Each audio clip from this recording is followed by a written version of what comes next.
Friday. I'm Derrick Day, and he is. I am Aaron Tomlinson. You got a different And background tonight. yeah, just a little bit different. I'm in the kitchen in my aunt's house out here in San Diego. Nice. We had a memorial service for her today, and it was, as far as those things go, it was actually pretty nice. It was very uh, it was very nice. It was very Christian. But I was a good boy. You'd be proud of me, Aaron. That's great. I did speak briefly, and I talked about uh, the law of conservation and quantum entanglement. Ah, And people were actually really interested. They asked me, there were people asking me, "Are you some kind of scientist or something?" oh my After God. I'm like, no, I'm an engineer. I said, but I'm fascinated by that stuff, and so that was it. But it was well received, and it wasn't. I was very careful about the audience, Mhm. so like I said, as I was up there speaking, I said Aaron would be really proud of me today. 'Cause, Good deal. it's like funerals are captive audiences, right? So it's like if you want to be a dick and you realize you're not going to see most of these people again for many many years, yeah, you can just kind of go. But I was like, nah, nah, nah. Let me be good. So I was good. Yeah, good. So what's in the glass, man? So tonight I have a mixture of my own. It is mango habanero whiskey with a little bit of rye whiskey mixed together. So Nice, nice. pretty strong tonight. Going hard. Well, I'm not going hard tonight. I've got some Boulevard, the six glass quadruple ale. Interesting. And you know, thanks to DoorDash and Bevmo, that here in California you can actually order booze and have it delivered to your door. I'm like, Oh, where have you been all my life? yeah, right. Well, Wow. actually, we have this in Arizona. We just didn't. We don't have it in Oklahoma because Oklahoma's fucked up. That's another story.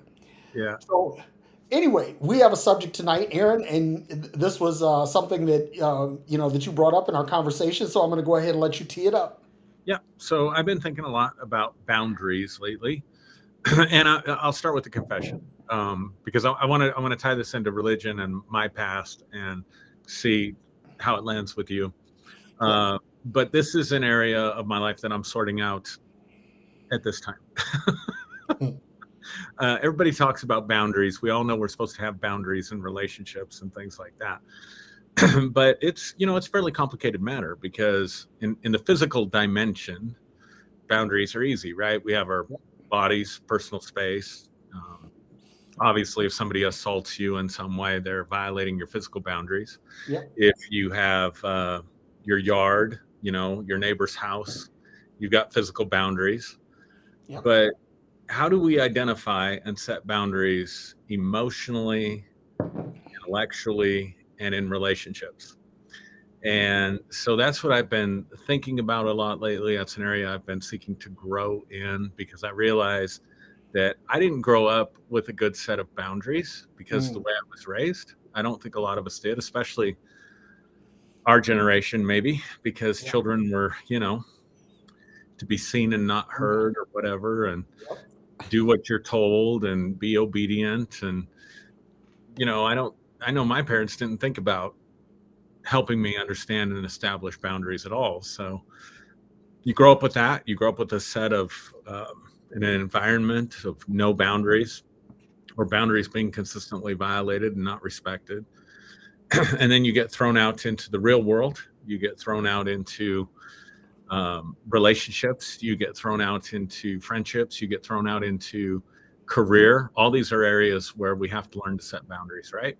Yep. And then, of course, religion and spirituality, at least Christianity for sure, didn't seem to have any concept of boundaries either, even with God. So, just to kick it off with this, like I guess to define what a boundary is to identify where I clearly begin and end in terms of what is mine, just Yep. like I mentioned with your neighbors. You would never just march over to your neighbor's house and open the door and rearrange the food in the refrigerator and help yourself and you know I don't like that background you're sitting in, so I'm going to take all that stuff down. I'm going to put different stuff up.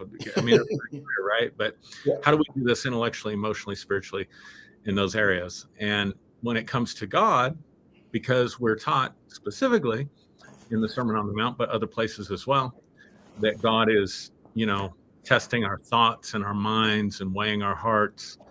I mean, the God of the Bible has no boundaries whatsoever and has access to everything Right. inside of you, right? To govern and legislate and know about. And so if you are perceiving yourself as God's agent of change, as God's man or woman, then that almost gives you a divine right to go in and violate other people's boundaries as well. And so Yep. that's where a lot of, I think, the religious trauma and different things come from, is because there is no concept of boundaries within the Christian religion. And so that's how I want to frame out the discussion for tonight.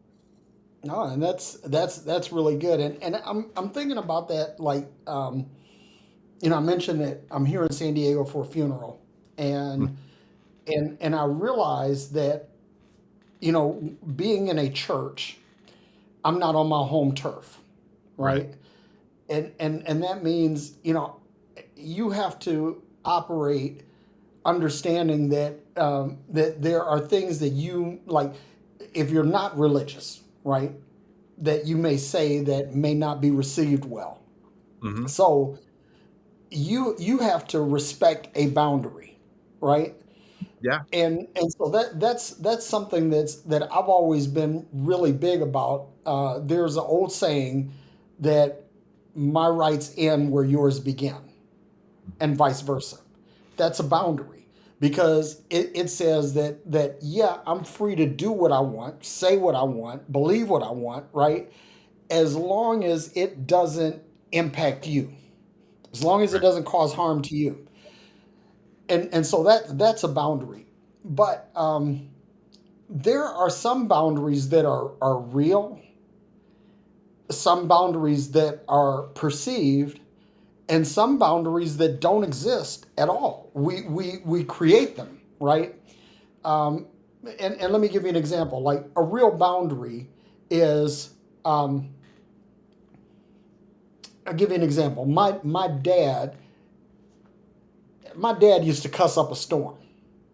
Well, now he's a little bit more. He's more religious, and so using cuss words around him that offends him, Hmm. right? Now, I'm on the phone with him when I said this, so there's no physical boundary between us. But if I want to continue having conversations, meaningful conversations with my dad, I have to respect that as a boundary, right? Right. So that's a boundary that's not necessarily real, but it's perceived, right? Now, a real boundary is like you said, hey, I don't like the decor on the wall. I'm going to come and rearrange it. Or let's just take it to a really illogical and extreme example that I say, I want to come in your house and take a shit in your living room, Mm. right? Well, obviously that's not going to work. If I go in there and try to take a shit in your living room, you're going to kick my ass and tell me never come back again, right? Right. So Right. that's a real boundary, right? So we've talked about a perceived boundary and we talked about a real boundary. Now let's talk about non-existent boundaries, right? That you say, okay, um, I don't agree with homosexual relationships. Hmm. Therefore, uh, no homosexual should have rights in the society, or no homosexual should be allowed to. They shouldn't be allowed to express public displays of affection, right? Now that's a non-existent boundary because you've just thought that up. That's something that exists purely for your sensibilities. It doesn't exist. It's not perceived, right? Because it's not something that's agreed on or recognized by all parties involved, and it's certainly not a real one, right? So it's therefore imaginary, and that's one of the things that I want to dig into tonight and talk about how these different boundaries play out. Now, I want to give a shout out to our friend and brother Henry Harris out here because Henry is currently writing a book on boundaries. Oh, wow. This is what he's literally writing a book on this, and so he's asked me some questions about boundaries and things like that.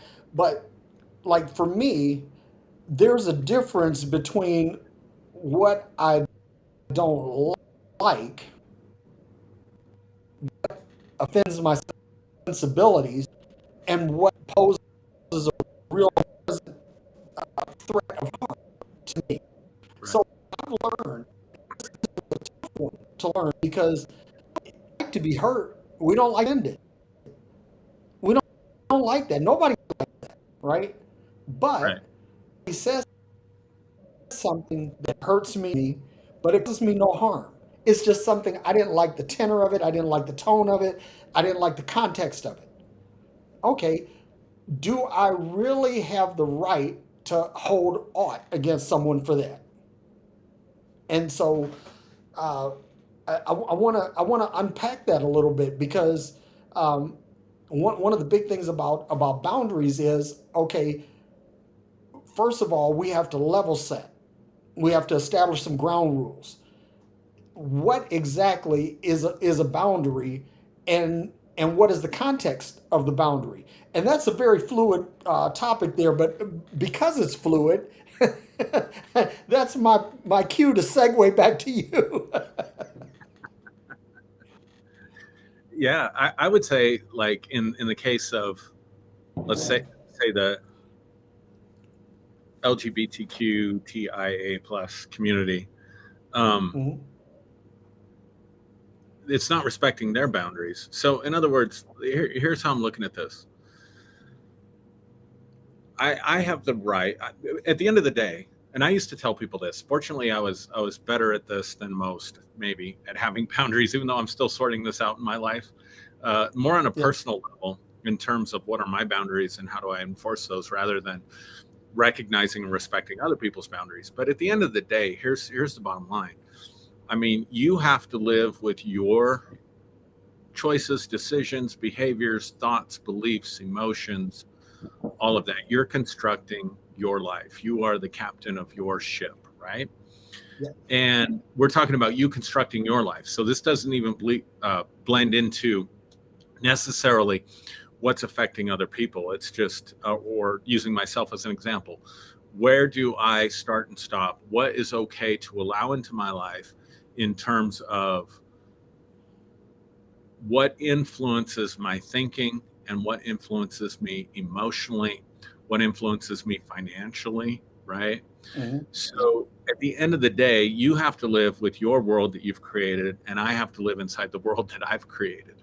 And so I think we have to begin there. So I would tell people, people come to me for counsel, and early on, I was just, I was really arrogant, young, and had the spirit of God and knew everything, and but as I matured and seasoned out a little bit, I began to realize that uh, people have to live. That they're the ones that have to live with their choices.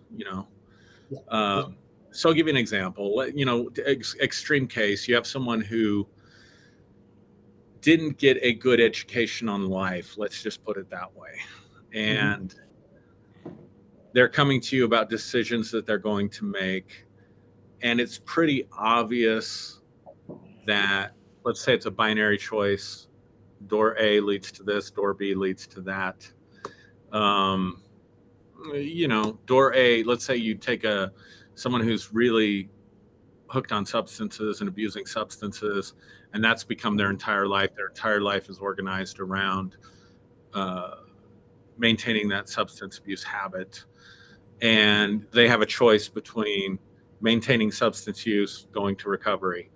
Uh, Option A, option B, right? And you can look at that and say, option B would be really good right here, you know? yeah, And and so you can push, you can want freedom or healing or victory, as we used to say, for someone more than they want it for themselves.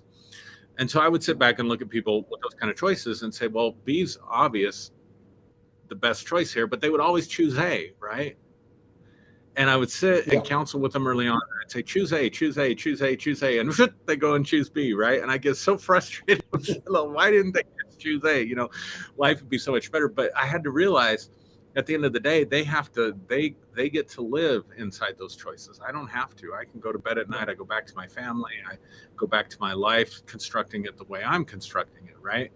And Right. so there had to come a respect, even if you make a choice that I believe is not in your best interest, you still have the right to make that choice.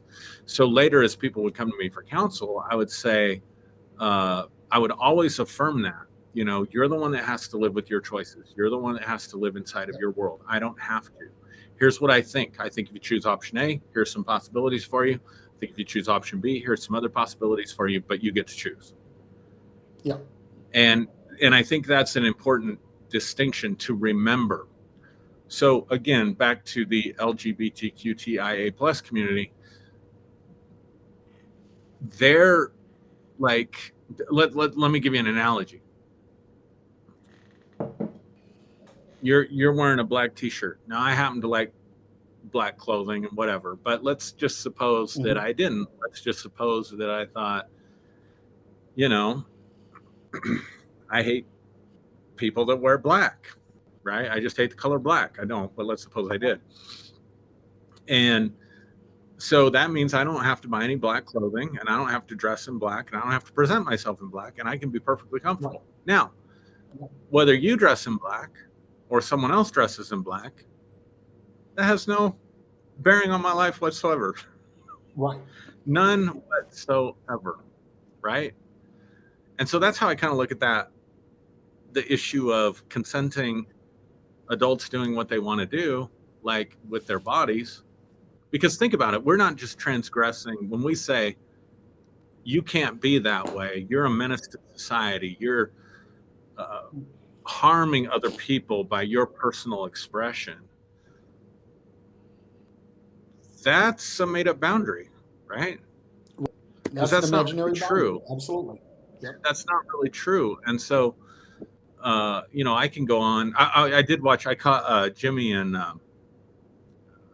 Bishop Broadnack's interview just Yeah. a while back. I didn't catch it while it was happening, but caught it this week. And they were talking about this issue. And I think Jimmy said, you know, you would think if you're a heterosexual male that you'd be all for more gay males because it reduces the competition that you have for heterosexual females.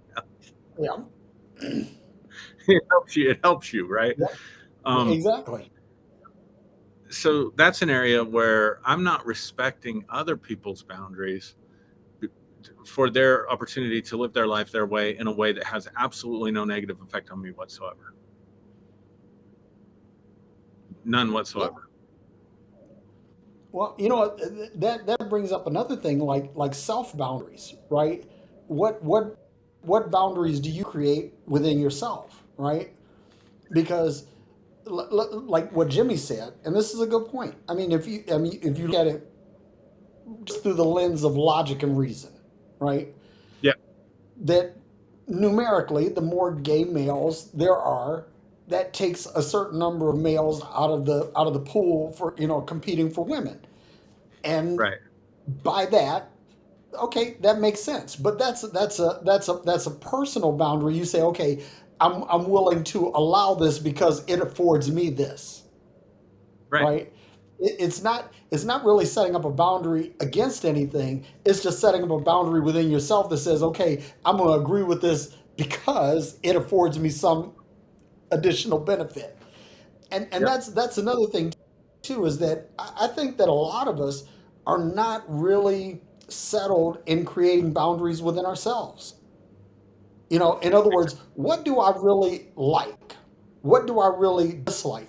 What do I agree with? What do I disagree with? And what things am I willing to tolerate? And what things are intolerable to me? And so what happens is, because we don't do a good job of setting boundaries within ourselves, what happens then is that when something uh, happens external to us, we want to erect a boundary to this external stimuli that we haven't established in ourselves. Good point. and It's a really and, good. and that's that's a real challenge that you know pe- and we talk about this. You and I, we talked about this on the show. We talked about this probably that uh, self awareness, self actualization. Yeah. That if you don't do that work, right? If you're not really uh, exercising some active introspection, then basically you really don't know what you want. You don't know what your internal boundaries are. And I think that what that does, that creates a really dangerous situation because now instead of saying, okay, well, I dislike this because, and again, this is my take on it, right? That I establish boundaries against almost exclusively what things uh, will harm me, will cause some lasting damage to me. And so I erect barriers or boundaries. I put guardrails up around these things so that no harm befalls me, right? It's just protection. Because at the end of the day, that's what boundaries do, right? They protect against something, or they're erected to repel something. So what I what I've learned to understand, and this was a moment of self awareness, is that there are some things that happen that are going to hurt my feelings. They're going to bother me. They're going to cause me internal angst, right? I also understand that some of these things that cause me some extra, some that cause me some angst, some uncomfortability, that they don't harm me. So I don't try to protect myself against everything. I just know that just like for example, I'm not going to try to erect a barrier from the use of electricity in my house, but Mhm. I will do things to keep electricity from harming me. Right. So I'll put protective plate in my wall sockets. I'll make sure that that there's no exposed wiring or anything like that. I do some things that to protect or things that like electrical frayed connections that could cause a fire or something like that. So I work against those. But here's the thing. Oh, and also things like hair dryers or other plug-in appliances. Keep those away from places with standing water. In other words, like there's nothing like that. There are no toasters near my swimming pool, for example, right? But Right. you know there are a lot of other electrical appliances. We got a refrigerator, we've got speakers and all of this other stuff. But something like a toaster, you know that if that goes in the water, that's a catastrophe waiting to happen. There's Yeah. someone's going to be hurt. I mean harmed. So that's what when I think of setting boundaries, I'm more concerned about what I know that will harm me. But I understand that I cannot protect myself from everything that will hurt me. And so that means I keep an open mind, number one. And number two, I respect freedom of speech. Because that's another thing. Like one of the boundaries that people want to erect is they want to say, okay, I don't want you to say anything about this, right? Like for example, I've used this example before, and I'll use it again, and I'll kick it back to you. Is this that someone can see, oh, Derrick, I don't like you because you're black. I don't like black people. Black people bother me. Black people disturb my flow. Okay, that hurts, but it doesn't harm me, right? Mhm. But if the same person says, well, because you're black, I don't think that you should be allowed to buy a home in my neighborhood. I don't think your kids should be allowed to go to school with my kids. I don't think that you should be able to vote like I do. I don't think that you should have access to the same capital that I do. Now I've delineated the difference between hurt and harm, and what hurts me. Okay, I have to be prepared to be mature enough, strong enough to endure that and not be bothered by it, but at the same time, make sure that I erected sufficient boundaries against harm. So that's my take on that. Yeah, I would take it for me personally, I would take it a little bit further than that. And here's what I mean. And I think if we would start with ourselves and understand ourselves, like you brought up, self awareness, Yep. knowing ourselves, and knowing what we like, what we don't like, what makes us comfortable, what makes us uncomfortable, what our needs are, what our wants are, how we're wired. Like that's so important. And then if we could govern our own ship. So for me, creating boundaries starts with a very strong sense of I, Yeah. very strong Absolutely. sense of I. And here's what I mean by that. That doesn't come from a place of weakness. So let's take the job for example, because the job can be a place where we have to set boundaries. Because at the end of the day, are we working to live or are we living to work? Are we Good point. working to live or are we living to work? And that depends on how well we set boundaries on the job. So I always tell people I'm a horribly difficult person to manage because I was self-employed for 20 years. I just got a new boss and I said, good luck. I'm a team player. I'm a hard worker. I'll do a good job, but I'm a hard person to manage. Um, Yeah. and I had a previous boss that was very into micromanaging, and micromanaging meaning, observing, are you 5 minutes late? Do you leave 5 minutes early? Mhm. Are you doing the assigned task for the hour that you're assigned? All that stuff. And I would blow all that up and I would just say, but here's how I would communicate it. I wouldn't say, oh, you're a micromanager, you're terrible, you're horrible. See, that's not setting good boundaries. What I would say is, I'm not going to be micromanaged. If you're going to try to if someone, I wouldn't even say you. I would just, this is a conversation. I had real conversation. Yeah. I don't like to be micromanaged. I don't work well if I'm micromanaged. If someone tries to micromanage me, it's going to be very difficult for them. I said, what I can promise you is that I will do everything that you want accomplished in this job. I will do it to the best of my ability. If I have Mhm. an issue that is legitimately affecting my output, I'm here for that conversation. Yeah. But if you're going to ding me because I'm 5 minutes late to work when I have the first hour without any clients, so in other words, nobody else is losing out because I'm 5 minutes late. I'm supposed to be charting at that time, but my charts are caught up and my first client isn't until 9 o'clock. Don't come to me because I was 15 minutes late, because I'm not going to be micromanaged.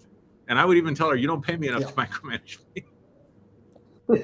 So, or if my caseload was too heavy, so that I spent most of my day listening to other people, and I would come home and my sons would want to talk to me and I couldn't stay focused because I was just weighed down with too much listening, then I would go back and set a boundary and I would say, um, yeah, that's too much for me. That's, other people may be able to do that, but I can't do that. And I'm not going to be at my best self if you schedule me that many people. And then if she continued to schedule me that many people, I would go into my own schedule and I would adjust it. I would call it, like if I had 7 people on my plate for that day, that's 7 hours of listening. I'm not doing that. I'm doing 5. So I'd call 2 people and say, hey, I got to reschedule with you. And I would just move it around and it would drive her Yeah. crazy. But that was setting boundaries. But again, it was coming from the stance of I can do this. I won't do that. I will do this. Yeah. I will do that. I will respond this way to this. Yeah. And then that gives the other person choice. So basically, what I'm saying is, if you're going to interact with me, here's the guidelines, right? Yeah. Like, who's never gone to a Yep. workshop, a training workshop or something where they didn't set guidelines and say, okay, we're going to meet from this time to this time. If you Right. need a bathroom break, you do this. You see what I'm saying? These are, even in group therapy, like these are the guidelines going forward. You're not allowed to disagree with anyone when they talk. You're going to let them talk. You're going to hear them out. And then when it's your turn to talk, you're going to talk about yourself. We're not going to critique one another. You're setting the guidelines ahead of time so people know how to interact. And that works Yeah. in group situations. So what I'm advocating for is that we set that for ourselves. Now, and I'll kick it back to you with this. When it comes Yeah. to religion, it's the groupthink that matters. The group thinks this way. The group has these values. The group has these guidelines. The group has this way that you should live. And if someone chooses to go outside of that, even if it causes no harm to the group, right, then we try to bring them back in line with how the group thinks. And that's where there's no boundaries, because there's no differentiation. This is the problem with religion. See, boundaries set up differentiation. There are other people that I work with that are the rule keepers. You know, you ever met one of those, like where if it's in the job description, if it's in the book, it doesn't matter if it's efficient or inefficient, whether it fits you or doesn't fit you. This is what the book says, and this is how we're going to go, right? So there's no differentiation between you and the group. Therefore, there's no boundaries, and there is no differentiation because there is no boundaries. And it's our job to know ourselves and set our own boundaries within the group so that we can differentiate ourselves. That's what boundaries do. Boundaries differentiate you. Yeah. Now, you said two things, right? You started off by talking about the power of I, right? What getting starting with I, right? And then you toward the end you kind of dovetailed that into religion. So since you went there, let me Sure. pin that, right? Because I heard this today, and you hear this pretty much at every funeral, every Christian funeral you go to. Jesus said, "I am the way, the truth, and life. No man comes into the Father." And you think, okay, that basically says that unless you go through Jesus, there is no way to the Father, right? But I actually did study on that in the Greek, and there is an imperative that's left out of that, and that imperative is, right? And it's this, that one way of translating this is I am is the way, the truth, and the life. Okay, so now if we look at it from that standpoint, it says that self-awareness, self-actualization is the key to spiritual perfection, Right. right? So to your point, and what you said was powerful, starting with I. If I don't start with I, then that means that everything that I project out externally is going to be false, because I'm going to apply some metric, some heuristic, some rubric to something external that I myself don't observe, right? So if in other words, you now segue into do as I say, or do as I say and not as I do, right? And so when I look at that passage of scripture, I don't see Jesus saying that if you don't come through me, you're not going to get there. What I'm reading from that is that if you don't have a sense of self-awareness, self-actualization, in other words, your strong I is not fully defined, it's not fully developed, not fully manifest, right? Then there is no path to spiritual perfection. In other words, your I am dictates everything else, right? And so again, when we start talking about boundaries, right, we have to say, okay, first of all, what are my own core beliefs? Yeah. What are my core values? Yep. Right? Because if I understand my core values, now I have a map, a Yep. paradigm Yep. through which I can establish boundaries, right? But if I don't have that, then that means I'm going to establish my boundaries externally first, and maybe internally second, when you should be establishing your boundaries internally. In other words, you should say, okay, like for had a thought. Have you ever had a thought that when you looked at it, you're like, God damn, why did I have this thought? Where did that come from?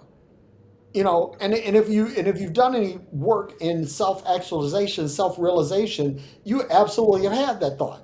Where you've looked at a thought and you say, "Whoa, where did that come from? Why am I thinking that?" Okay, and it could be anything. Like it could be something about the opposite sex, the same sex. It could be something about money. It could be something about um, body shaming. It could be anything, right? So if I'm not fully aware, self-aware, self-actualized, self-affirmed, all of these self things, right? If I'm not fully rooted and grounded in that, then I'm never questioning where the thoughts are coming from.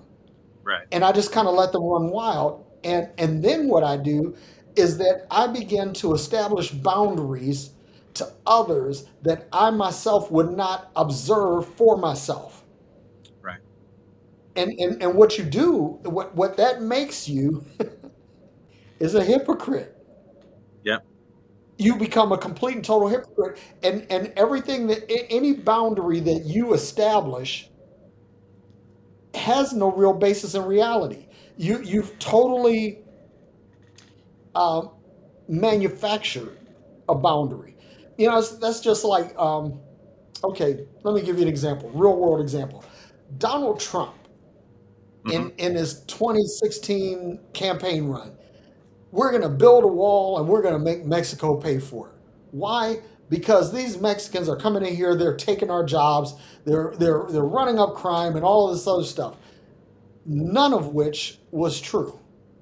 This was a totally imaginary boundary that was used to create support for an actual physical boundary. And because a lot of people had not done the self affirmation, the self actualization, the self realization, they had never started with I. And to another point that you made earlier about groupthink, right, where religion takes you into groupthink. Okay, so now you've jumped into groupthink, completely excluding anything that is yours Right. personally, Right. any internal boundaries that you've set. So now what happens is that you've created, and this is the funny thing about this, is that an imaginary boundary can create real harm. Mm. You know, and a lot of people don't think that. They say, well, it's imaginary. That's just like me as an atheist. I say, okay, well, God is imaginary, Mm. right? God is imaginary. And I can say that, but the way that God is manifest and used to manipulate, that God actually can cause harm, even though in my mind he's imaginary, Right. but he through his verse Right. caused real harm. Right. And so that happens because the people who adhere to that thought, that and subscribe to that group thing, and that's another thing too, is that never underestimate the power of idiocy in crowds, right? Idiocy in groups.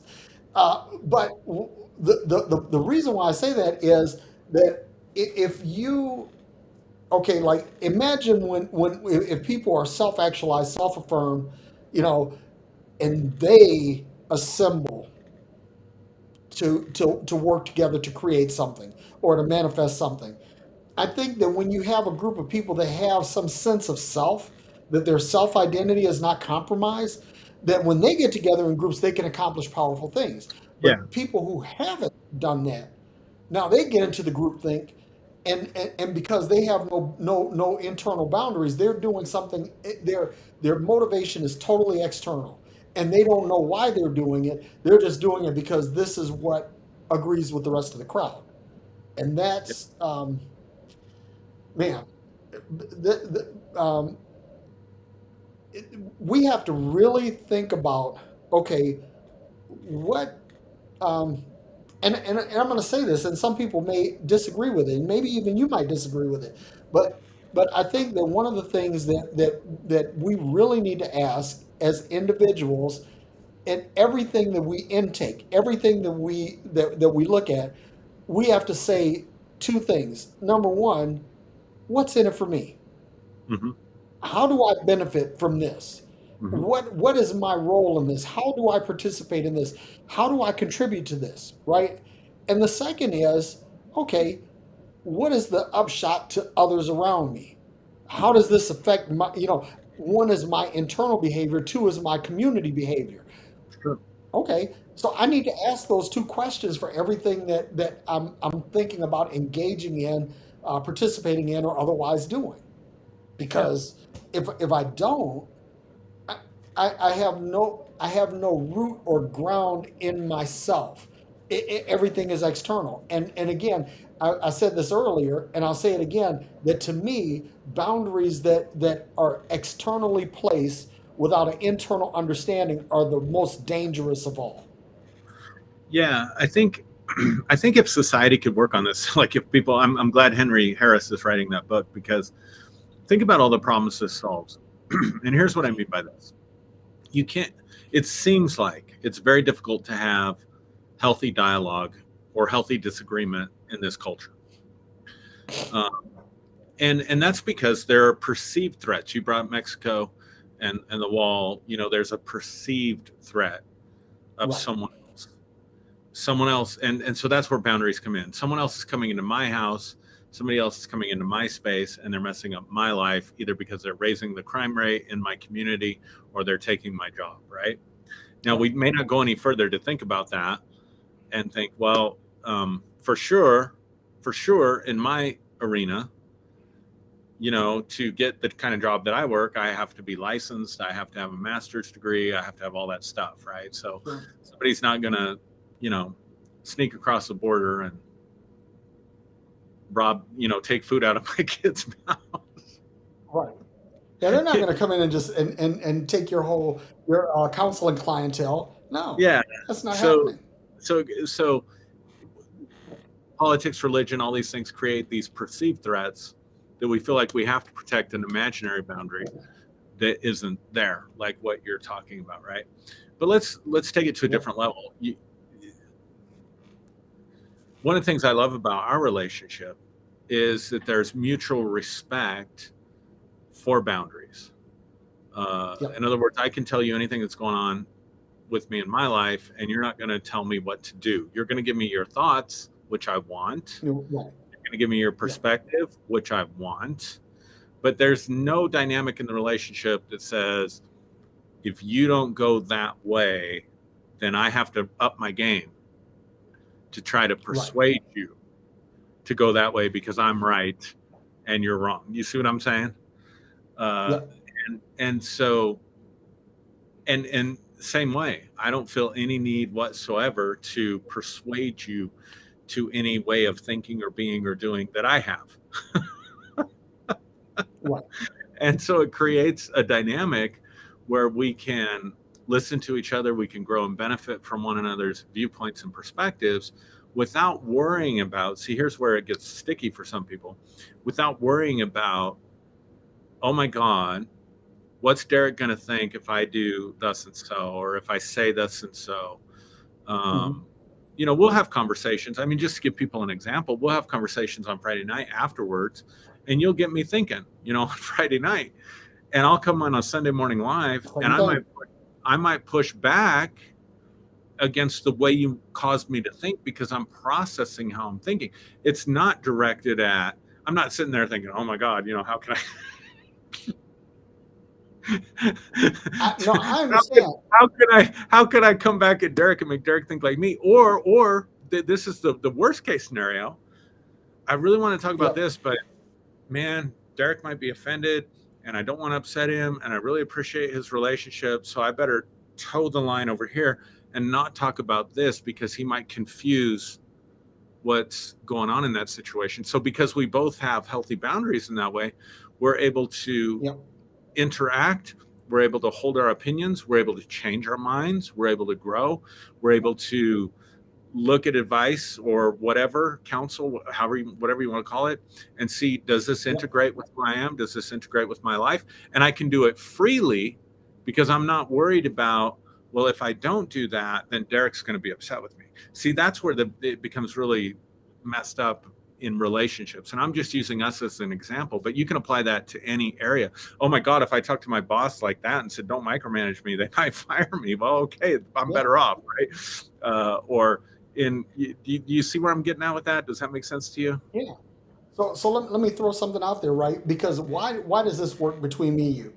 Because we trust each other, right? Yeah, We trust that each of us has the other's best interests at heart, exactly. you know, and so as a result, our our our boundaries are, how can I say it? Our boundaries are probably a lot more fluid than most people, and we have the freedom to say things. We don't agree on everything, and it's like here's the thing, like I'll like we'll talk about something private, and you'll talk about something on Sunday that where you're talking about the tension between what you hold to be true versus what we talked about, and you never mention it, which that's a beautiful thing. You never say, well, me and Derrick were talking about this, and this is my way of pushing. No, you'll just say, okay, this is something where this is something I've been thinking about. This is up where I've been challenged. Aaron, I watch every one of your broadcasts, right? Yeah, And even when I'm not in lockstep agreement with you, I always see your point 100% of the time. And that's the thing. Like, I think that when we talk about boundaries between people, boundaries are only as good as the trust between those people, right? In other words, if I trust you, I don't need a fence between me and you. I don't need a right, buffer between me and you. I don't need a DMZ between me and you. I'm cool with having no fences. I'm cool with having no stones marking our territory. I'm cool with that because I know that if you come over, you come over to my yard and pick a few tomatoes. Well, tomorrow I'm coming over to your yard and pick a few peaches, and we're right, all good. It doesn't right. matter, right?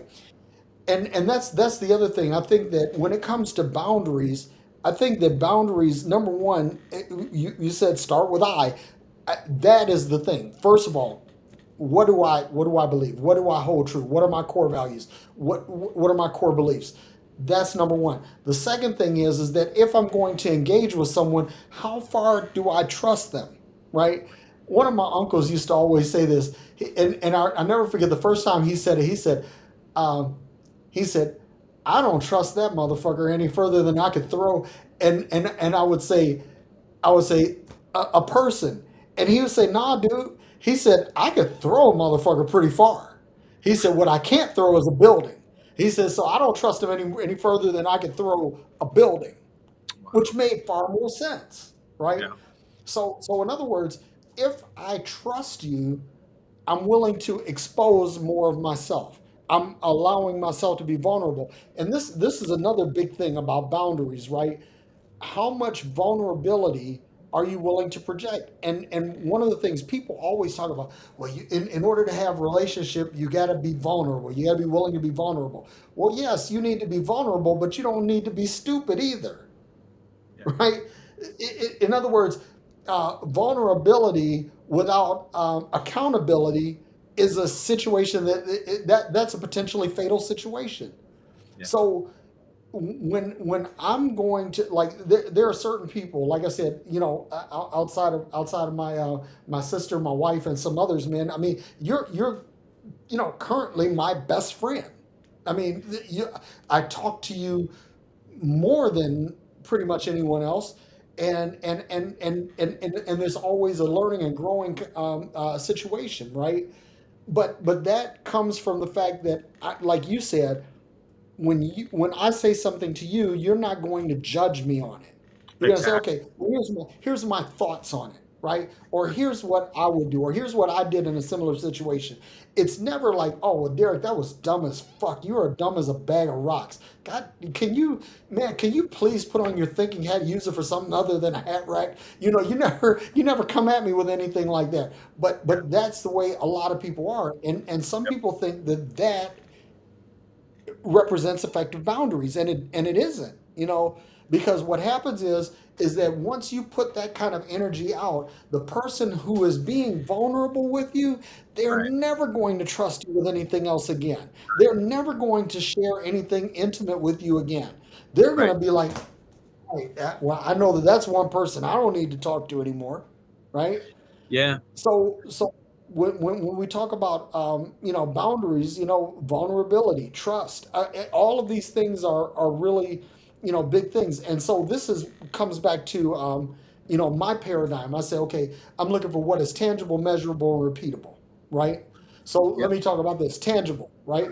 Tangible. Mhm. I can talk to you anytime about anything. Measurable. I know that when I talk to you, I'm not going to be judged, and I also know that I'm going to get feedback, real time feedback on what I say to you that is going to help me grow and mature in the situation that I'm challenged with, right? And repeatable. I can do this all the time. I know that Aaron is somebody I can count on to talk to about some of the most difficult, intimate, challenging things that I deal with, right? Yep. So to kick that away just for a second before I kick it back to you is okay. If someone is intangible, if I can't talk to them, if I call them, I never hear from them, right? So the Right. tangibility is not there. Right. Measurability, right? That okay, I tell them one thing um, today, and I tell them a similar thing tomorrow, but I get two different responses, right? Yeah. That means I have no baseline. So I have no way of measuring the effectiveness of what you're saying. You're just going to Right. say something because it either makes me feel good or it makes you feel good, right? And then Right. repeatable. How many other people can I go to like that? Not many, not many. I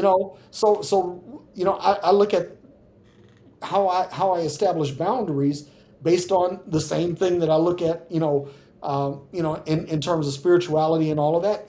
Is it tangible? Is it measurable? Is it repeatable? Is it something that I know that I can count on, that I can put my trust in, that I can put Yeah. my confidence in?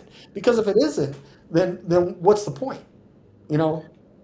So here's what I love about what you're doing right now, like what you're modeling for people, because those are your core values.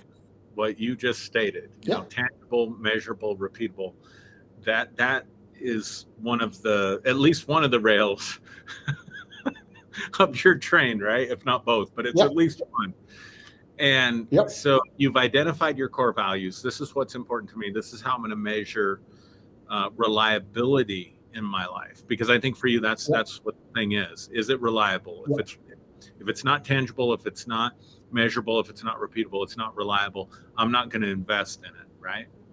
Right. And so, therefore, you have identified your personal core values and things Yep. that are how you choose to express yourself and how you choose to make your decisions. And then you're saying, okay, I'm going to evaluate people that I give access to the deeper places of my life. I'm Hmm. going to evaluate them based on that. This is exactly what we're talking about. A person doing the kind of work to realize, how do I want to make my decisions? What are the governing principles? What are the governing guidelines? And Yep. it's this, and this. And so, therefore, based on this, and this, I'm going to choose to make my decisions based on that in other areas of my life. That's the kind of work that we're talking about. That's starting with a strong I, right? Yep. And I love that. I love that you laid that out there like that. Now, let me speak to vulnerability for a minute. So, one of the people that I've been vulnerable with is Doug Wentz. We had him on just Yep. few Fridays ago, right? And I'll Yep. never forget one of the first times I was sharing with Doug some things that I was struggling with. And, I'm expecting thoughts, advice, counsel, whatever. And he just paused for a minute and he was like, whoa, we're on sacred ground here. And Mm. that was a bit of a paradigm shift for me, because here's the thing about being vulnerable, and you brought it up. Like, it's one thing for someone to share a vulnerable part of their life. You have to trust that person that they're not going to go out and use that information to harm you. They're not going to go out and make that information public. They're Exactly. not going to go out and, you know, use it in some way to manipulate you or control you. But sometimes we dive in too soon to fixing, like, if somebody's vulnerable with me, all of a sudden this is a problem that needs to be fixed, and they're looking to me to try to fix it, and I got to figure out how to you, Right. you know what I mean? And that's violating boundaries. And I think we need to recognize that when people allow us into those parts of their lives, that they're allowing us into sacred space. We're Sacred on space. holy Yep. ground right now, so to speak. And there needs to be a reverence and there needs to be a respect for that.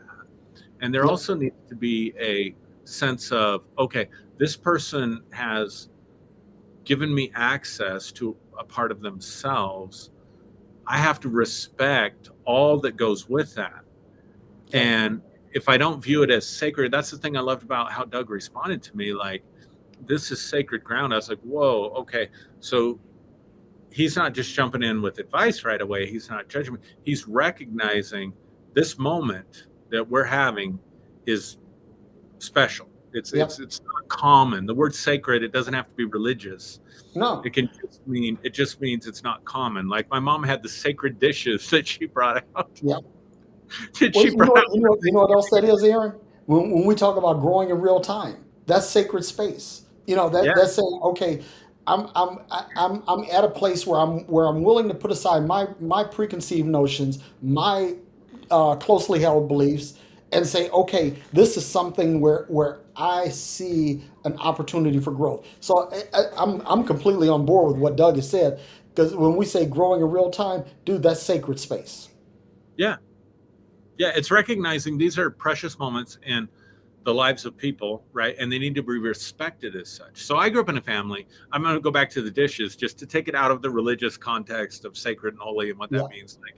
Like you have common, we had dishes that we ate on every night. And then we had Yep. special china and silverware and stuff that my mom would dig out for Thanksgiving and Christmas. And I was raised, the way I was raised was you didn't just show up anyway at Thanksgiving Hmm. or Christmas. You put on your Sunday best to go have dinner. So these Yep. were special dinners, special times of family and relationship that were set apart, right, from the normal time. So when I'm saying sacred, it's like those moments that we get with people in relationship where they're Hmm. vulnerable, where they're growing in real time. And it's like, this is not part of everyday just interacting. This is sacred time. This is sacred space, and it should be respected as such. So we should bring, Yep. internally, based on the way I was raised, we should bring internally our best Sunday best to this Yeah. conversation and respect what's happening here because you're removing a boundary that you may have with 99% of the rest of the world, and you're allowing me into this space. So I need to hold it as sacred. And that's, I think that every time we have an opportunity to remove a boundary or to lower a boundary, I think that's sacred space. Yeah. That when we feel uh, trusted and trustworthy enough that we're able to lower the hedge, right? Hmm. Or remove the hedge so that we can, speak plainly. I really think, Aaron, that is a moment of sacred space. Yeah. That really is. And and so I think that's a good place to land the plane. I mean, what you said there, I can't really build on it any more than that. Um, but man, I just, for everybody that's out there, I would say that, if I could share a call to action, it would be identify within yourself that which is sacred to yourself, not in a religious context, but as Aaron said, Hmm. what's special, what is uncommon, what is unique, what is divine, and again, not in the spiritual sense. That once you've identified that, now you can say, okay, this is something I want to protect. This is something that's worth preserving. This is something that's worth um, holding on to. Now I can say, okay, this is a boundary that I have erected within myself. Now I can say then that as I'm expanding this outward, projecting it outward, that my external boundaries are based on my own core values.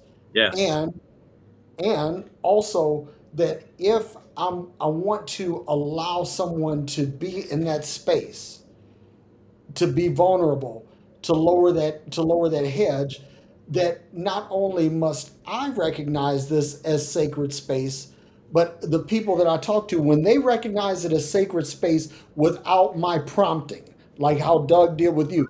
You Right. didn't prompt Doug for that. Doug No. just simply, from the abundance of his heart, his mouth spoke. Aaron, this is sacred space. Okay. Right. So if I find people that see this area of my life as sacred space, then I can say, okay, I can trust them. I can be vulnerable with them. Yeah. I can lower the boundaries. I can expand access to myself Yep. based on the energy that that person is given. Yeah. And Love that's it. so. I would just say, be willing to be vulnerable. Be willing to lower the hedge, but understand that you're not just. No one's expecting you to do this just without any repercussion. That's all. Yeah. And also, I would add, if my mom broke out the best china and silverware for every meal, then nothing's sacred. Yeah. Come on. So if you go around just being vulnerable to everybody and just open to everybody and just sharing with everybody, then you have no sacred space relationally in your life. And so part of the Mm, boundary thing mm. is guarding that sacred space and not making yourself so common. Brilliant. Brilliant. So with that being said, Aaron, how do we close it out? Thank you for coming to our TED Talk. Peace and hair grease. Love you guys. I hope this was beneficial for you. Thank you for comments and for watching, and replay viewers. Thank you for watching. Love and appreciate all of you. Yep. Like and share, and make sure you go to Aaron's Cash App or go to Aaron's page, find out what his Cash App is, and send him money. Send him money. Likewise for Derrick Day. Yep. We're working on something here. We're working on something, and I think that some of the things that we're working on, that they will actually be a real blessing to many of you. So anyway, thank you all for your support. Thank you for your time, and peace and hair grease.